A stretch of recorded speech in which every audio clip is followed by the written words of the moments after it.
AP BJP అభ్యర్థుల list final అయింది. 10 assembly 4 Lok Sabha స్థానాల్లో పోటీ చేసే అభ్యర్థుల లిస్టు రెడీ అయింది. పురంధరేశ్వరి, సోము వీర్రాజు ఢిల్లీలోనే ఉన్నట్టుగా తెలుస్తుంది. అభ్యర్థుల ఎంపికపై హైకమాండ్తో మంత్రాలు జరుపుతున్నారు. ఇవాళ అభ్యర్థుల పేర్లను ప్రకటించనుంది బీజేపీ. తిరుపతి, అనకాపల్లి, అరకు, రాజమండ్రి, నరసాపురం, విజయనగరం ఎంపీ స్థానాల్లో పోటీ చేయాలనే ఆలోచనలో బీజేపీ ఉంది. ఇవాళ ప్రకటించే 5 జాబితాలో ఏపీ నుంచి 6 లోక్సభ అభ్యర్థుల పేర్లు ఉండే అవకాశాలు కనిపిస్తున్నాయి. ఇవాళ బీజేపీ 5వ జాబితా విడుదల చేసే ఛాన్స్ కనిపిస్తోంది. 5 రాష్ట్రాల్లో అభ్యర్థులను ప్రకటించే ఛాన్స్ ఉంది.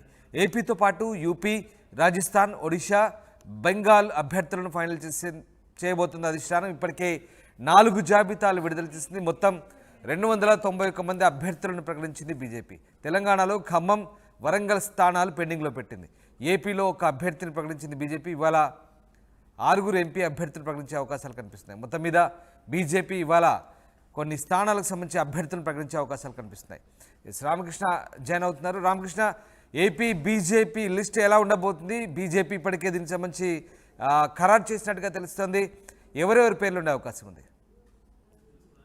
ఇక బీజేపీ కేంద్ర ఎన్నికల కమిటీ సమావేశం బీజేపీ కార్యాలయంలో జరిగింది. ఈ సమావేశంలో ప్రధానమంత్రి నరేంద్ర మోడీ, జేపీ నడ్డా, బీజేపీ జాతీయ అధ్యక్షుడు, అలాగే కేంద్ర హోంశాఖ మంత్రితో పాటు రాష్ట్ర బీజేపీ నేతలు సోము వీర్రాజు, పురంధరేశ్వరి కూడా పాల్గొన్నారు. మరి ఈ సమావేశంలో ఆంధ్రప్రదేశ్ కు సంబంధించిన 6 లోక్సభ స్థానాలపై చర్చించడం జరిగింది. ఈ 6 లోక్సభ స్థానాలకు సంబంధించి అభ్యర్థులను కూడా దాదాపుగా ఖరారు చేస్తే సమాచారం అందుతుంది. మరి ఇక విశాఖపట్నంలో కొంత పీఠముడి ఏర్పడింది బీజేపీకి అలాగే టీడీపీకి మధ్య. ప్రస్తుతానికి గతంలో జరిగినటువంటి 6 స్థానాలు అలయన్స్ స్థానాలు 6 స్థానాలు టీడీపీ బీజేపీకి ఇచ్చింది. మరి తాజాగా బీజేపీ ఇంకొక స్థానాన్ని కోరడంతో టీడీపీకి తలనొప్పిగా మారింది. అయితే విశాఖపట్నం అయితే ఇచ్చేది లేదని చెప్పి బీజేపీ పీఠం టీడీపీ చెప్పిన నేపథ్యంలో బీజేపీ కొంత గందరగోళంలో పడింది. ఈ నేపథ్యంలోనే గత గందరగోళం అయోమయం మధ్య గత అర్ధరాత్రి వరకు కొనసాగినటువంటి బీజేపీ సెంట్రల్ ఎన్నికల కమిటీ కేంద్ర ఎన్నికల కమిటీ సమావేశంలో అభ్యర్థులను ఫైనల్ చేశారు అని చెప్పేసి సమాచారం అందుతుంది. ఈ రోజు బీజేపీ జాబితా ఆంధ్రప్రదేశ్, తెలంగాణ జాబితా వస్తుందని సమాచారం అందుతుంది. మరొక అంశం ఏంటంటే తెలంగాణ ఖమ్మం, వరంగల్ ఈ స్థానాలు 2 పెండింగ్ లో ఉన్నాయి. ఈ 2 పెండింగ్ స్థానాలు కూడా వేరే పార్టీ నుంచి వచ్చే వ్యక్తులకు ఇవ్వాలని బీజేపీ భావిస్తుంది. ఇప్పటికే కొంతమంది వ్యక్తులు బీజేపీని అప్రోచ్ అవడం వల్ల వాళ్ళ కోసం ఆ స్థానాలు రిజర్వ్ చేసి పెట్టినట్టు సమాచారం. వాళ్ళు రాగానే వాళ్ళ పేర్లను అప్పటికప్పుడుగా అనౌన్స్ చేసేందుకు బీజేపీ సిద్ధమైంది. మరి ముఖ్యంగా చూసుకున్నట్టుగైతే బీజేపీ ఈ రోజు ఈవినింగ్ సాయంత్రం లోపు ఆంధ్రప్రదేశ్ జాబితాను వెల్లడిస్తుంది. ఇప్పటికే చూసుకున్నట్టుగైతే గత రాత్రి జరిగిన సమావేశంలో మొత్తంగా ఒడిశాలోని 21 స్థానాలపై చర్చ, 5 రాష్ట్రాల అభ్యర్థులు కూడా ప్రకటిస్తున్నారు. యూపీ, ఉత్తరప్రదేశ్, ఆంధ్రప్రదేశ్, రాజస్థాన్, ఒడిశా, బెంగాల్ 5 రాష్ట్రాలు. ప్రదేశ్, ఆంధ్రప్రదేశ్, రాజస్థాన్, బెంగాల్, ఒడిశా ఈ 5 స్థానాలకు అభ్యర్థులను ఫైనల్ చేశారు. ఆంధ్రప్రదేశ్ కి సంబంధించిన లోక్సభ అభ్యర్థులు కూడా ఫైనల్ అయిపోయారు.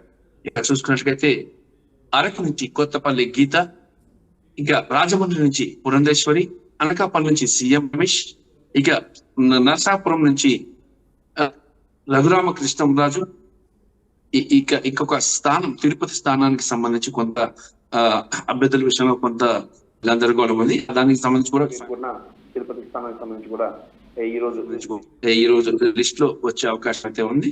దీంతో పాటు ఇక రాజంపేట కిరణ్ కుమార్ రెడ్డి, ఈ 6 స్థానాలకు అభ్యర్థులు ఫైనల్ అయిపోయారు. ఈ రోజు సాయంత్రానికి అభ్యర్థుల జాబితాను బీజేపీ వెల్లడించబోతుంది. బీజేపీ రాష్ట్ర అధ్యక్షురాలు పురంధేశ్వరి, బీజేపీ నేతలు కోర్ కమిటీ సభ్యులు సోము వీర్రాజు కూడా ఈ సమావేశంలో పాల్గొని అధిష్టానానికి గెలుపు గుర్రాలని లిస్ట్ ని ఇచ్చారు. బీజేపీ అధిష్టానం కూడా ఈసారి ఆంధ్రప్రదేశ్ లో 6 సీట్లు గెలవాలి, ఏ రకంగా గెలిపిస్తారో మీ ఇష్టం అంటూ చంద్రబాబు మీదే వదిలేరు భారాన్ని. నేపథ్యంలో ఇటు టీడీపీని అటు బీజేపీని గెలిపించుకోవడం కూడా చంద్రబాబు స్కందాలపై పడింది. ఏదేమైనా ఈ 6 స్థానాలు కూడా గెలిపి ఇచ్చి ఇవ్వాల్సిన బాధ్యత చంద్రబాబు నాయుడుని బీజేపీ అనధికార ఆదేశం జారీ చేసినట్లు విశ్వసనీయ సమాచారం. దీంతో ఇక 6 బీజేపీ స్థానాలు కూడా గ్యారంటీగా బీజేపీ గెలిచే అవకాశాలు అయితే స్పష్టంగా కనిపిస్తున్నాయి. మరి దీంతో పాటు ఇక తెలంగాణలో నామా నాగేశ్వరరావు వస్తారని చెప్పేసి వెయిట్ చేస్తున్నారు. సిట్టింగ్ ఎంపీ ఎంపీ నామనాగేశ్వర గారు వచ్చేటికైతే ఆయనకి ఆ స్థానం కలిగి వరంగల్ విషయంలో కూడా మరొక ఎంపీ వచ్చే అవకాశం అయితే ఉందని చెప్పేసి కూడా సమాచారం అందుతుంది. మరొక నేత లీడర్ వేరే పార్టీ నుంచి వచ్చే అవకాశం ఉందని తెలుస్తుంది. మరి ఆ లీడర్ కోసం కూడా చూస్తున్నారు. అతను కూడా వస్తే ఆయన ఆ స్థానాన్ని వారికి కేటాయించడం అయితే ఉంది. అయితే ఇంకా బీజేపీ మిగతా పార్టీలతో పోల్చుకుంటే బీజేపీ చాలా వేగంగా తాను చేస్తుంది. ఎందుకంటే 400 సీట్లు గట్టిగా పెట్టుకున్న బీజేపీ ఇప్పటిదాకా 291 స్థానాలు విడుదల చేసింది. మరి ఈ 291 స్థానాలు విడుదల చేయడం అంటే చాలా ఎక్కువ స్థానాలు విడుదల చేసిన మిగతా పార్టీలతో పోల్చుకుంటే మరి ప్రధానమైన కాంగ్రెస్ బీజేపీలతో పోల్చుకుంటే కాంగ్రెస్ కంటే కూడా బీజేపీ చాలా స్పీడ్ గా ఉంది అభ్యర్థుల ఎంపికలు. మరి అభ్యర్థులు ఖరారు చేసి విడుదల చేయడంలో కూడా ముందే ఉంది. మరి దీంతో పాటు టార్గెట్ 4 పెట్టుకుంది కాబట్టి ఇప్పటికే అభ్యర్థులను దింపి ప్రచారాలకు వెళ్ళి కూడా చూస్తుంది.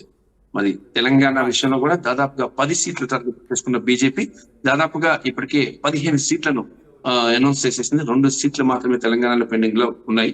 ఆ 2 సీట్లకు సంబంధించి కూడా ఈ రోజు సాయంత్రం విడుదలయ్యే అవకాశం కనిపిస్తుంది. ఎందుకంటే ఎవరైతే అభ్యర్థులు జాయిన్ అవుతాం అనుకుంటున్నారో బీజేపీలో వాళ్ళు కూడా ఈ రోజు బీజేపీకి అధికారికంగా సమాచారం ఇవ్వబోతున్నారని సమాచారం అందుతుంది. Right, thank you very much Ramakrishna, thanks for the update. ఇది మొత్తం మీద ఏపీ బీజేపీ అభ్యర్థుల లిస్ట్ అయితే రెడీ అయినట్టు తెలుస్తుంది. 10 అసెంబ్లీ 4 లోక్సభ స్థానాల్లో పోటీ చేసే అభ్యర్థుల లిస్ట్ రెడీగా ఉంది. పురంధరేశ్వరి, సోము వీర్రాజు ఢిల్లీలో ఉన్నారు. అభ్యర్థుల ఎంపికపై అధిష్టానంతో మంతనాలు జరుపుతున్నట్టుగా తెలుస్తుంది. ఇవాళ అభ్యర్థుల పేర్లను ప్రకటించబోతుంది. ఇటు తెలంగాణకు సంబంధించి పెండింగ్లో ఉన్నటువంటి వరంగల్, ఖమ్మం పార్లమెంటు స్థానాలకు సంబంధించి కూడా డిస్కషన్ జరిగే అవకాశం ఉంది.